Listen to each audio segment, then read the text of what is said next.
Pessoal, agora então, dicas aí de filosofia da etapa 2, do trabalho de vocês, da primeira parte do trabalho de vocês, para vocês poderem então responder as perguntas lá com maior facilidade.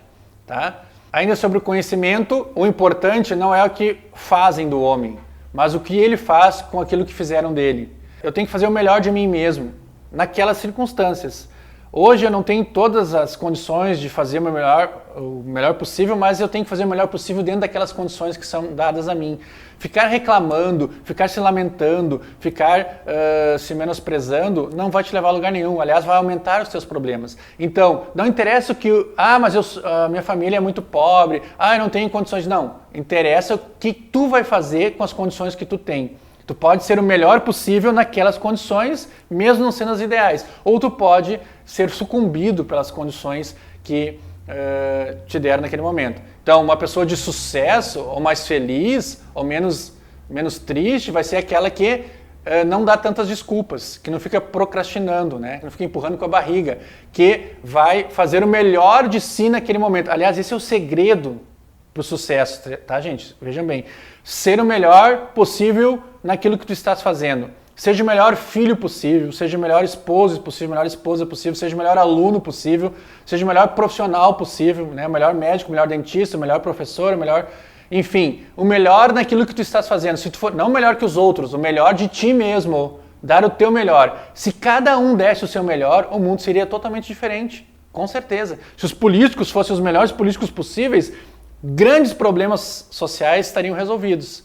E se o trabalhador fosse o melhor trabalhador possível, né, não ficasse ali fazendo corpo mole, fazendo faz de conta, se ele realmente trabalhasse como se fosse da sua melhor forma, também seriam resolvidos outros problemas. Então, sempre ser o melhor de si mesmo. Essa é a questão para o sucesso, segundo a filosofia. Tá? Vai falar sobre lá um exemplo de dar desculpas, né? Por exemplo, no Holocausto, lá, os nazistas contra os judeus, os soldados matavam judeus, né? Queimavam, atiravam na cabeça, colocavam em câmaras de gases, dizendo que alguém mandou eles fazer isso. Mas eles tinham livre arbítrio. Tu não precisa fazer sempre o que o outro te manda. Tu tem que pensar, mas tá certo fazer isso? Mesmo que seja uma situação de emprego, num relacionamento afetivo em casa. Como assim? Por que eu tenho que fazer isso? Pensa, raciocina. Nem sempre o que foi ordenado deve ser feito.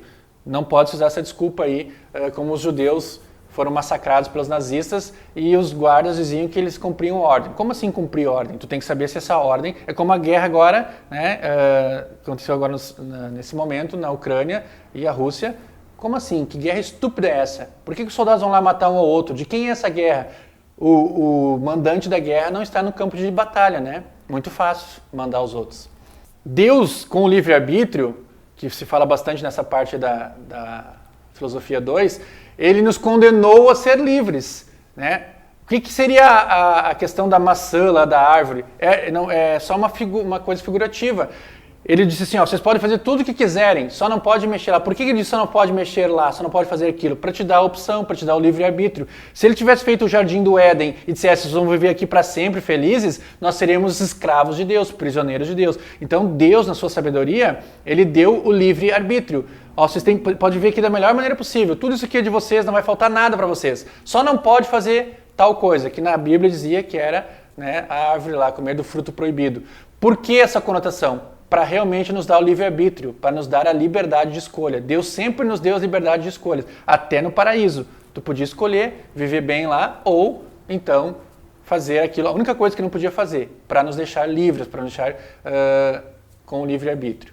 E por fim, a ideologia, voltando aqui a um conjunto de crenças, né? Aquilo que eu acredito, as minhas ideias, as minhas opiniões que eu aprendi com meus estudos, com a minha família, com a minha religiosidade, a minha ideologia, o meu conjunto de ideias, né? Nós vamos formando essas ideias mediante o nosso conhecimento ou falta dele.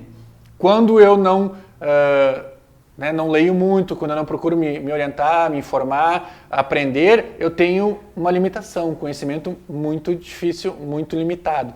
Quando eu busco esse crescimento, esse conhecimento vai aumentando, ele vai se transformando para me deixar uma pessoa melhor. A gente sempre pode mudar de opinião, né?